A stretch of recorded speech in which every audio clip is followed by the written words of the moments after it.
it's already being accepted as a legal tender in certain countries. Now, many of these countries that are accepting it as a type of legal tender are in a certain way attempting to rebuild their economies. They're attempting to rebuild their infrastructure. So they see this as an innovative way to assist in the country's prosperity. So countries that are heavily influenced by what you would call centralized banking, these countries are less likely to adopt it, specifically because there's already a system there that is allowing for certain groups within that system to prosper financially. So some of these countries may view Bitcoin as competition to the status quo. These countries are less likely to adopt it. Now, we're talking about it on, let's just say, a national level, entangled with the idea of what you would consider to be governmental expressions of finance. However, as many of you are already well aware, certain businesses will accept Bitcoin as the idea of tender, and that's fine. This is likely how it will begin. Certain industries, certain businesses will accept Bitcoin as a valid form of currency for purchasing services and goods.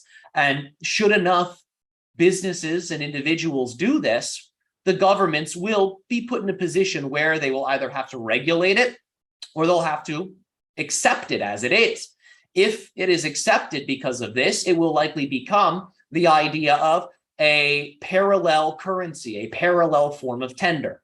So in developing countries, it is more likely to really begin there because their financial systems have not really been serving them in a positive way.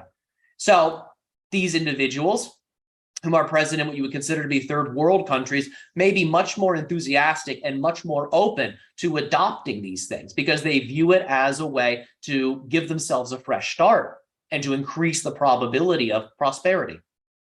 So this trend of utilizing digital forms of currency will continue. As your society gets more technologically centered, it's likely that it will, as a currency, increase, paralleling your technological developments. So it is, let's just say, a stepping stone. But keep in mind, it's still based in the idea of what you would call your capitalistic system. It's just another expression of that. And it is not necessarily benign, for as you know, the idea of mining Bitcoin also costs physical resources. It's not a totally neutral thing. So it is a stepping stone. And in a certain way, you could say it is a step away from working with centralized economic systems like central banking. So there are positive dimensions to this, but we see the positive dimensions as an echoing of what is to come, which is the idea of greater levels of financial freedom and financial autonomy for your people. And this type of, you could say, liberation from financial systems that are not working in your favor will parallel what you describe as open contact. Because by the time open contact happens at full speed, your species will be more or less completely integrated with your collective higher selves. And once that happens, everything within your society will change, including how you work with finances, how you work with monies.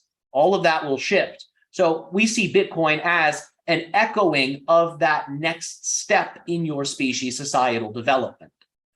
We do not necessarily see it being the permanent paradigm that you all choose and settle with, but it is a stepping stone that's designed to help you move to a new paradigm that is based on equity for all. So it is useful.